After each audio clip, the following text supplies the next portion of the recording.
Hello, everybody. Good night. Bonsoir, tout le monde. Bonsoir, bonsoir. Bonsoir, bienvenue à Montréal. Ça me fait vraiment plaisir de vous voir tous. Bonsoir et bienvenue dans la plus belle ville du monde. Oui, Montréal. Oui, oui, oui, bravo, bravo, en effet.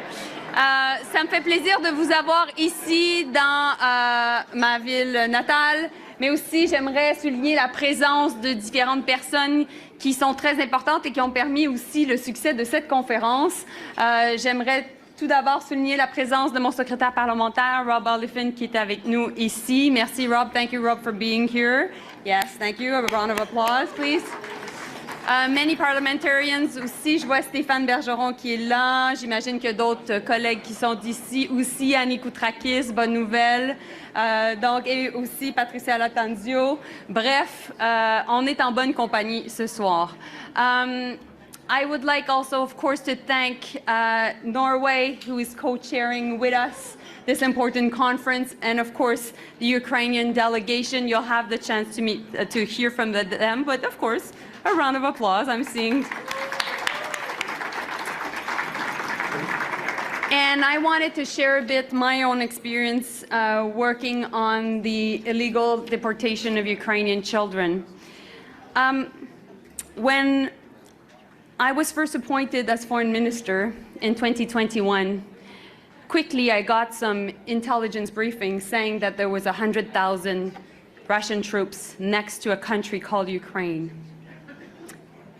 And based on that information, started very important diplomatic engagement, which led me to go to Ukraine in January of 2022. And I met for the first time President Zelensky and Andrii Sybiha at the time. This was a month before the war. And when the war started, what happened is quickly my team and I decided to go next to Ukraine in Poland. And I still remember seeing women and children arriving through the train station, completely traumatized, children crying, and people so afraid of the beginning of the invasion. And remember, at the time, Russian soldiers were in Kyiv. And a lot of people in the West thought that it was over for Ukraine. But that was underestimating the resilience, the strength, and the courage of Ukrainian people. Indeed.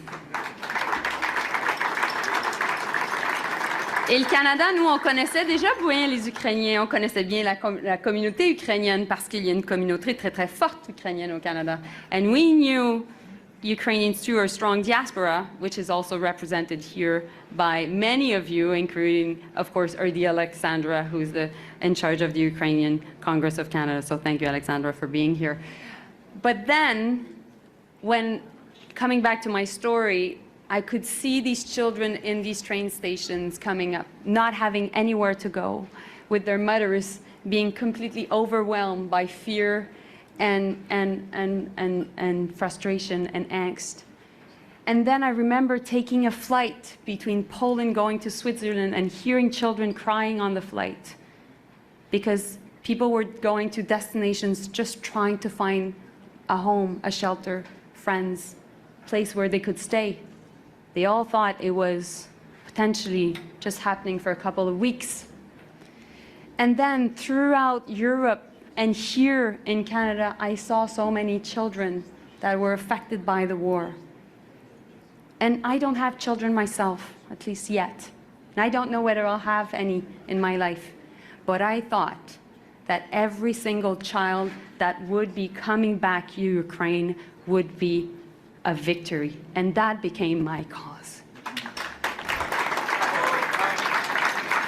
And so I've had, and we've had, Canada's playing a really important role, but we could have not made this possible without the fundamental leadership of Andrii Sybiha, who's been really working extremely hard on this. Thank you, Andrii.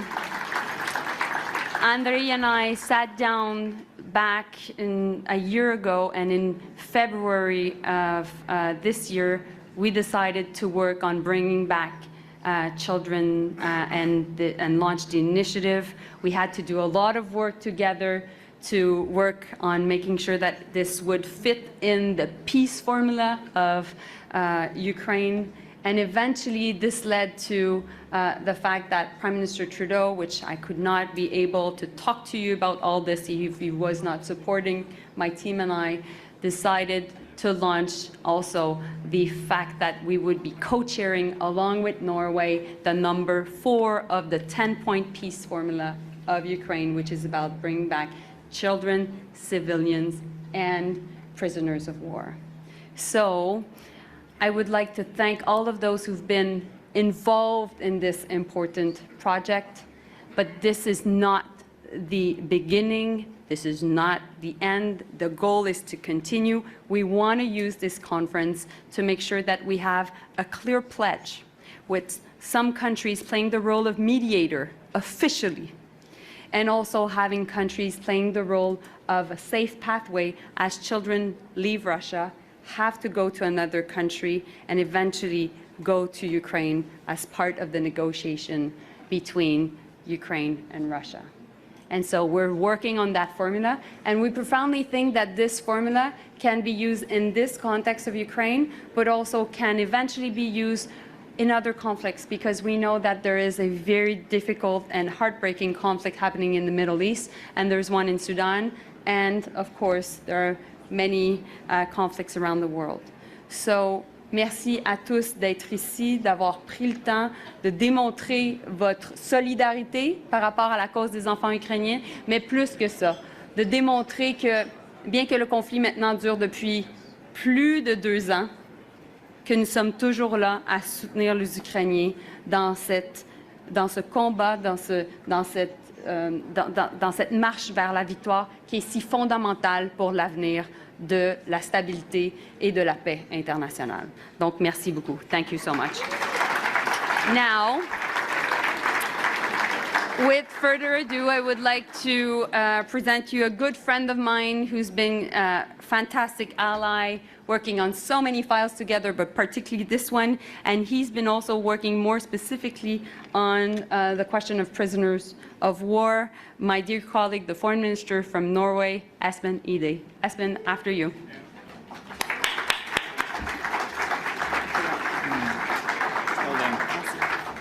Thank you, dear Mélanie, dear Olya, dear Andrii, dear friends. It's amazingly meaningful to be here tonight with you. I think this has been a very good start of this conference.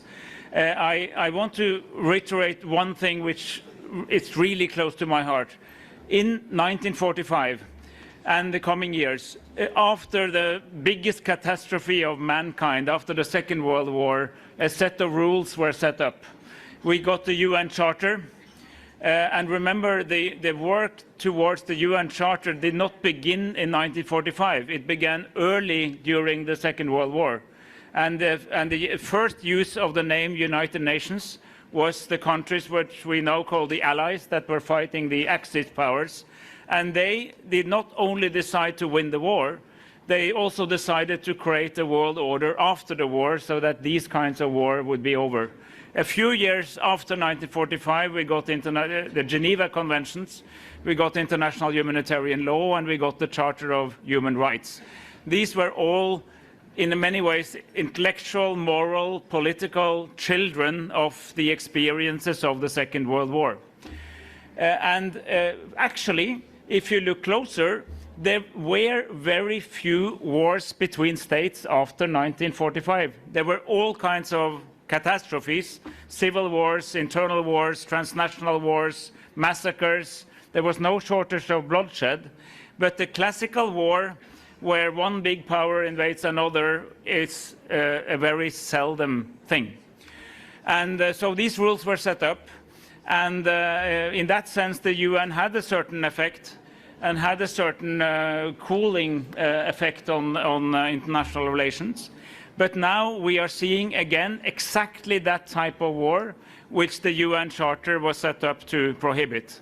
A war where Russia invades another sovereign, free, democratic nation and Ukraine is the victim and Russia is the aggressor. And that is sort of breaking the rule number 1 of the UN Charter. It's really the core purpose. The UN does a lot of things.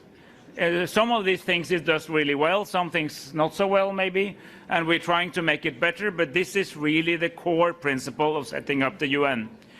Also, inspired with the work from Solferino and the International Red Cross and so on, we managed to set up a set of rules for how you behave in war if war is happening anyway. And what we're seeing now is very much a case in which these rules are supposed to apply. And we see one party, the victim, which is really trying to fight this war, which it has a perfectly legitimate reason. It defends itself. It really lives up to the principle of the inherent right of self-defense, Article 51 of the UN Charter. And not only that, it also systematically does its very best to live up to principles on how war should be fought, fighting military targets, not civilian. If prisoners of war are taken, they are treated properly, they are registered, they are given fair treatment and human treatment, and trying to avoid inflicting damage on civilians. The other party is not. It's violating every rule in the book. And when we stand up with Ukraine, for Ukraine, we do that in solidarity with the brave people fighting a much larger enemy. And that would be a reason good enough. But we also do that to uphold the principles which create peace in all our countries. I come from Norway. We're a neighbor of Russia. We've had a reasonably decent relationship with Russia. But now we find ourselves as the neighbor of a country which is on the wrong side of history. And we also support Ukraine, not only, don't get me wrong, not only because we stand in solidarity with the people of Ukraine, because we want to defend these key principles. And these key principles, embodied in the UN Charter, in the international humanitarian law, the Geneva Conventions, the principles in the Human Rights Conventions, these are really now being tested in Ukraine. We cannot have any other outcome than Ukraine prevailing. As a European, but Canadians are kind of Europeans. Honorary, all right. And all those in the broader democratic community of countries, we really need to understand that if we get this wrong, it's not only the problem of Ole and Andrii and all the people they represent, it's everybody's problem. So we really need to stand up this across the board, across all the 10 working groups of the peace formula, and we are now working closely with our closest allies to see how we can stand up for the victory plan that President Zelensky so ably has presented, and I come from a country which supports those principles. But what gathers us here is the work in Working Group 4. And I think thanks you for all your statements, all your support. We will tomorrow elaborate on the more detailed, practical consequences of what we do from here. But I just want to say it is so important to remember that all of this is about people, human beings. It's about Anastasia, for those of you who heard me, about each person who has all these. And there's so many people in Ukraine who have been personally affected, directly, indirectly, family, friends, and we are here for them. We are here to stand up for some principles. We are here to draw a line between civilization and barbarism, and it is really meaningful to be here. And I want to pay special tribute to all those who came with their testimonies. It's quite hard, quite tough to sit there and tell about electrical shock that you have experienced, but thank you so much for being here and reminding us what it's all about. So thank you to you. Thank you, Espen. Now, the next speaker is somebody that was actually in the bunker at the beginning of the Russian invasion with President Zelensky. He has been an example of courage and honor. So please, without further ado, welcome the Foreign Minister of Ukraine, Andrii Sybiha.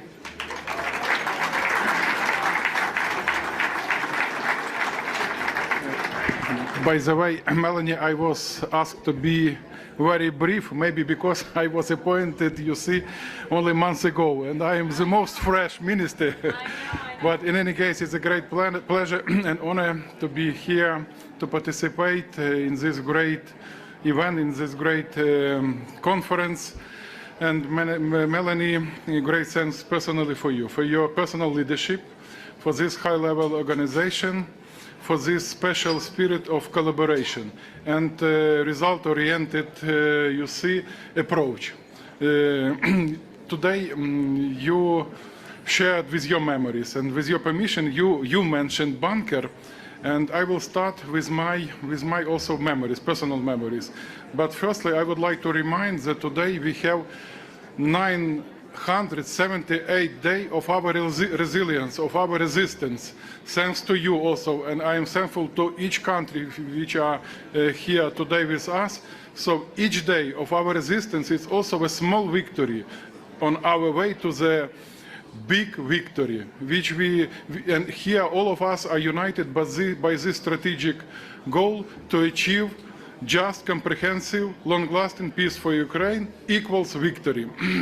So I remember very well, 24th of February, early in the morning, I got the call from Mr. Yermak, who was, and now he is a head of presidential office, and he told me just two words: began. War began. Also, my family was wake up because of strikes. It was very loud of bombings, of this noise of aircrafts. Why I'm telling you? So I took with me only photos of my children.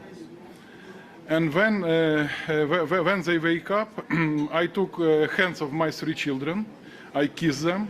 I also took the hand of my wife because we didn't understand in this period what is going on, frankly speaking.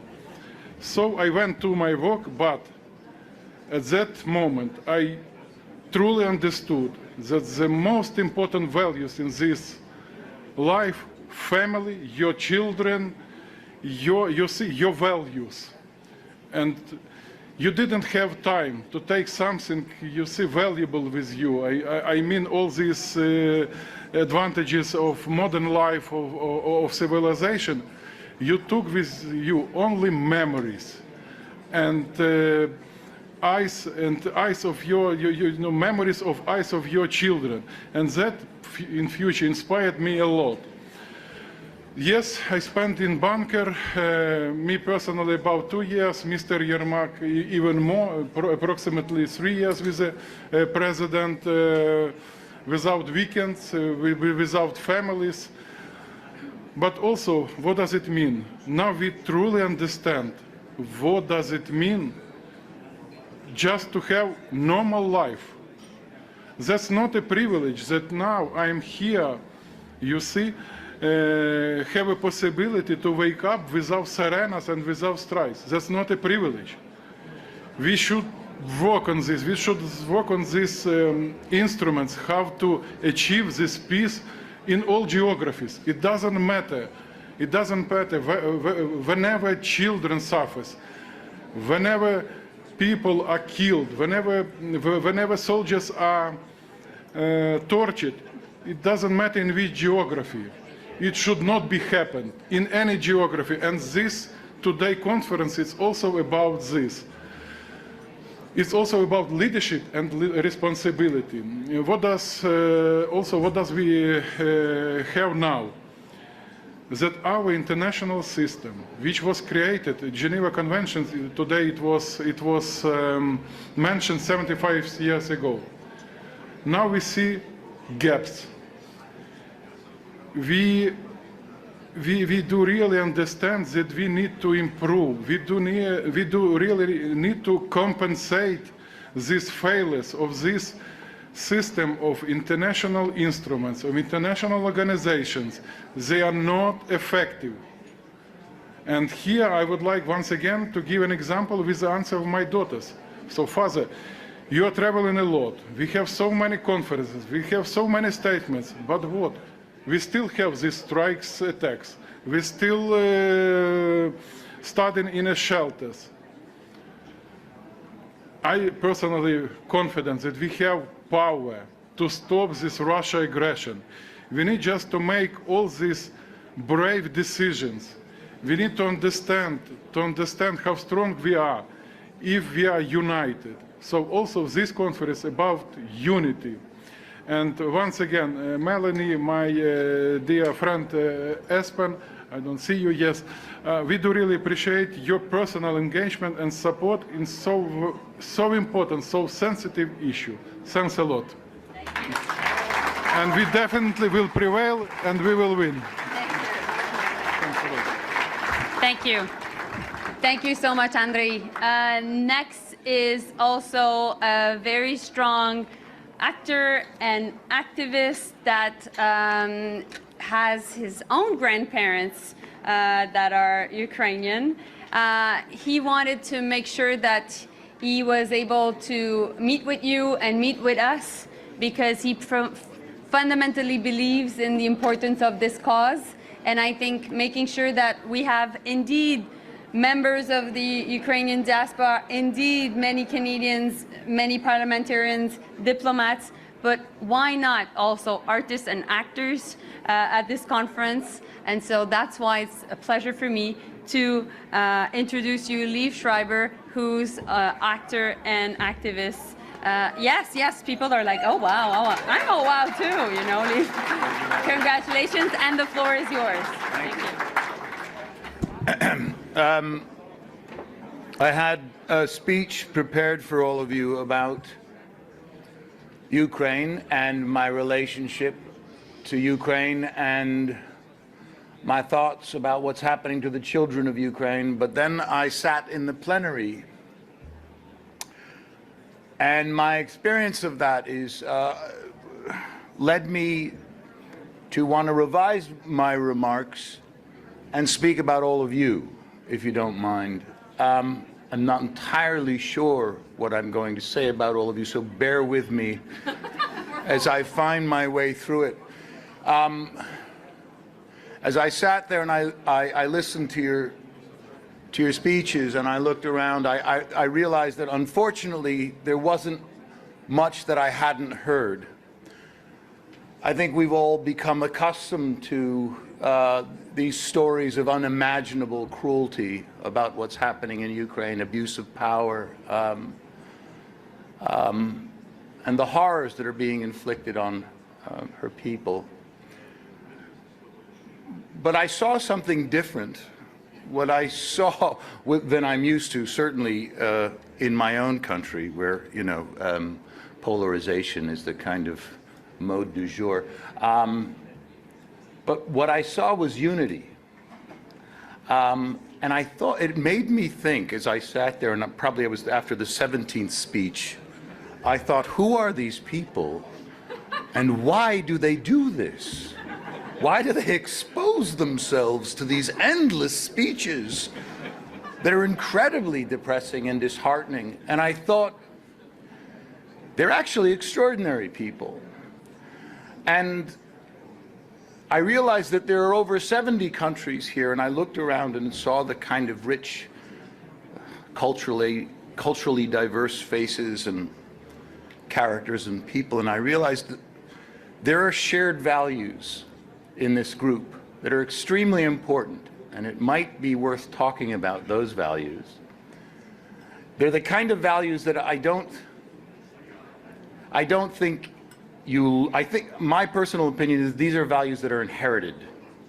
And what I mean by those kinds of values is you get them from your family. Not the summer you spent interning at a law firm, not the poli-science course that you took at that university in Switzerland. You get them from your parents and your grandparents, and through whatever opportunities or ordeals they experienced that landed you here where you are, doing the things that you do. That's what makes you extraordinary.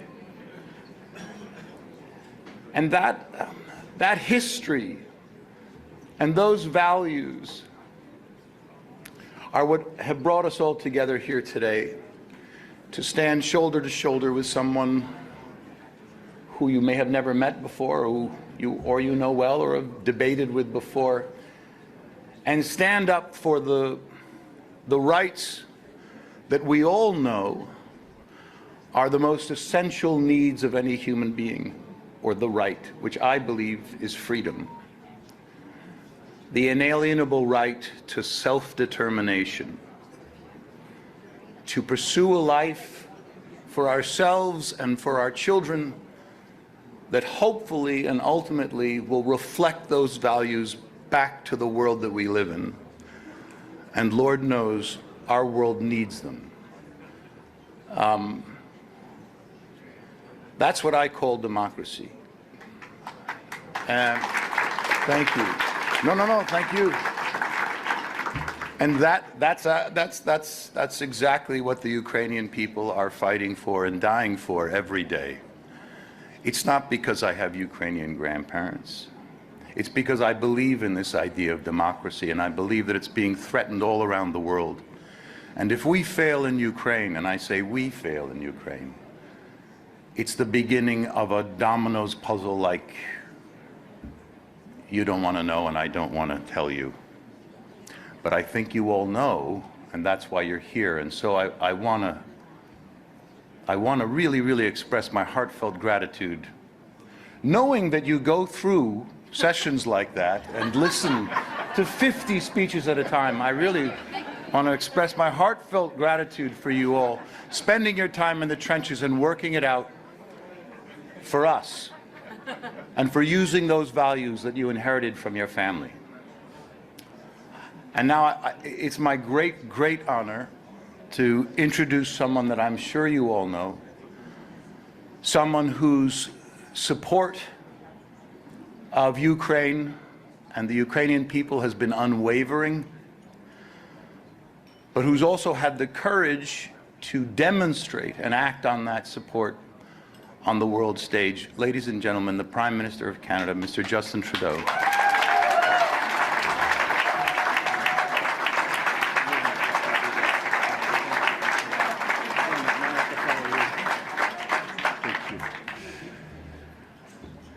Thank you, Liev, for your presence, your strength, your conviction, for sharing your voice and your passion with all of us here and with people around the world. It's a time where people who have voices need to raise them in causes that are just, for issues that are right, and your choice to be here with us tonight is really a reflection of the strength of not just your Ukrainian identity, but your value and values as a human being. Thank you very much. Good evening, everyone. Bonsoir, mes chers amis. What a pleasure to see you here. Je suis très content de vous accueillir chez moi à Montréal.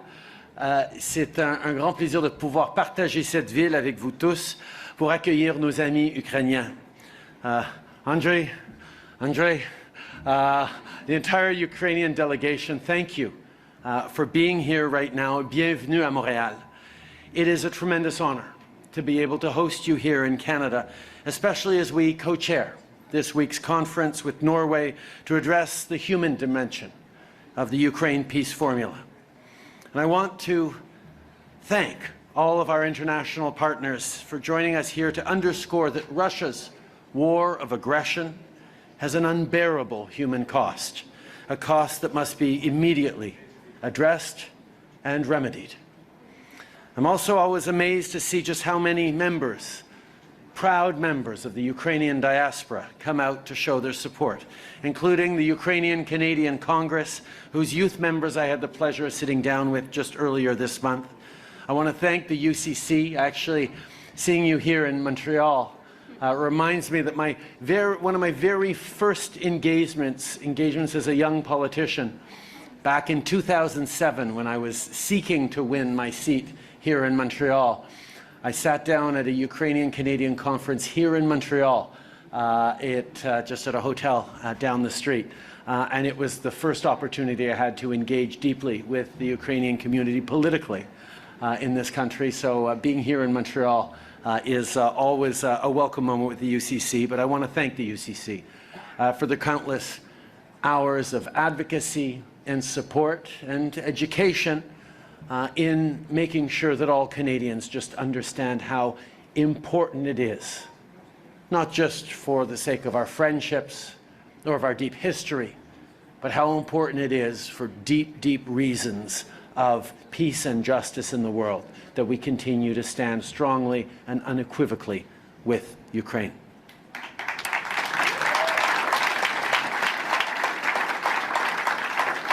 Je veux aussi, dès le début, souligner la présence de nombreux parlementaires de différents partis politiques qui, aujourd'hui et à chaque jour, démontrent leur solidarité avec le peuple ukrainien. Mais je dois souligner en particulier notre ministre des Affaires étrangères formidable, Mélanie Joly, ma chère amie. Merci d'avoir organisé cette rencontre ici. 1,000 days. 1,000 days of indiscriminate Russian bombing, destroying schools, stores, hospitals, and homes, all while claiming the lives of countless innocent civilians. 1,000 days of attacks against energy infrastructure, attacks done with the intention to terrorize Ukrainians, leaving them freezing in the dark, cold winter. 1,000 days of children being abducted from their families and horrifically mistreated in Russia, an unfathomable war crime. 1,000 days of systemic attacks against the Ukrainian language, culture, traditions, and very identity. 1,000 days of Ukrainians having to put their lives on hold to fight on the front lines, to support the war effort in whatever way they can, to defend their country and our democracies.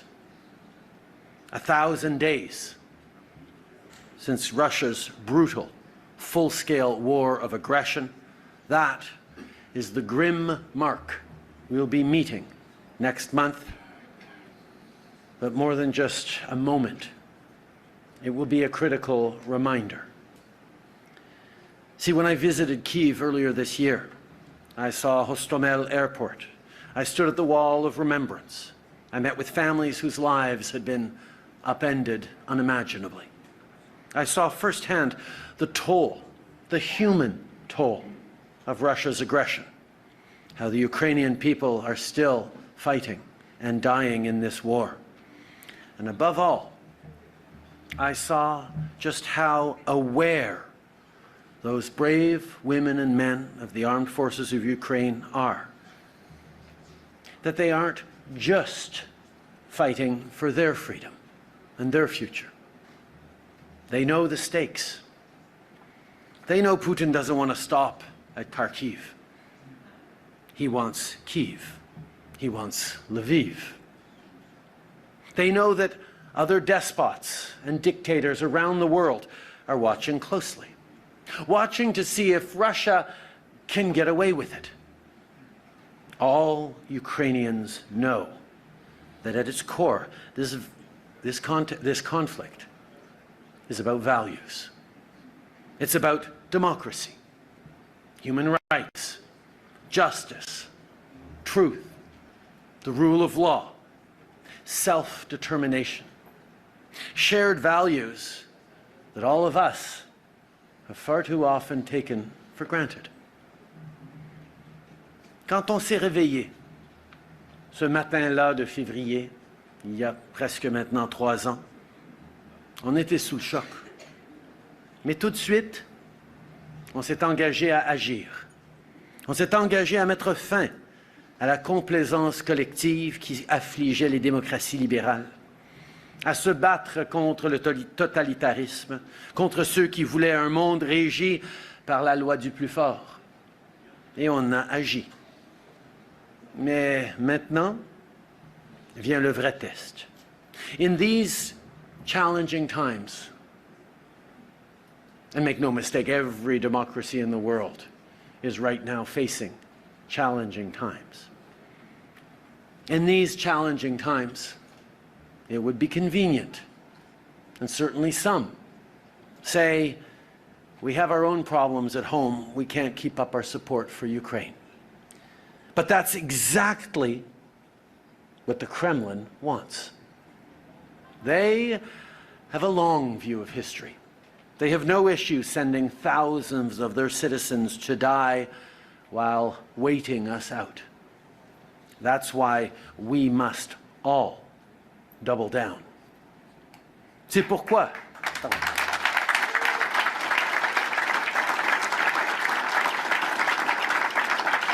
C'est pourquoi le Canada a soutenu sans réserve le plan de paix de l'Ukraine lors du sommet de la paix tenu en Suisse cet été et à chaque occasion depuis. C'est pourquoi nous nous sommes engagés pour travailler sur la dimension humaine de cette terrible guerre, notamment en coprésidant la Coalition internationale pour le rapatriement des enfants ukrainiens et en accueillant la conférence cette semaine. C'est pourquoi on fournit à l'Ukraine de l'aide humanitaire, financière et militaire dont elle a besoin pour se défendre face à l'agression russe. C'est pourquoi on sera toujours aux côtés de l'Ukraine, aujourd'hui, demain et tous les jours à venir, jusqu'à ce qu'elle triomphe. As I said at the beginning, we're approaching 1,000 days of this devastating war. But I want you to remember how Vladimir Putin thought his invasion would unfold. He thought that the Ukrainian people would bow their heads and surrender, that he would capture Kyiv in 3 days. He was so immersed in his warped view of history that he believed his invaders would be welcomed as liberators. He even had the whole victory parade planned out. So yeah, for Putin, this whole thing has been mistake after mistake after mistake.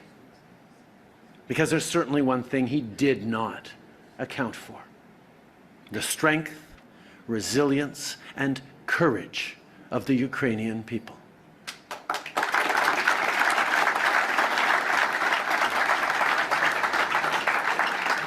After nearly 1,000 days, your resolve has never been stronger. Your belief in a free, democratic, secure, and proud Ukraine is unwavering, and the coming victory will be yours. It will be all of ours. Slava Ukraini. Heroyam Slava. Merci beaucoup, mes amis.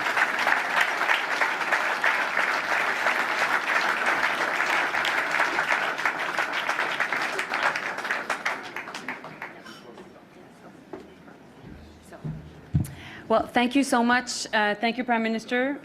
It's always c'est toujours un plaisir de vous entendre, mais aussi très inspirant. Now is the time for everybody to talk to each other, to find ways to make sure that we not only continue to support Ukraine, but also bring back Ukrainian children, prisoners of war, and civilians. Liev said we were too many speeches. This is the time to solve all the issues. And meanwhile, the foreign ministers, you come with me and we're having dinner together. Thank you.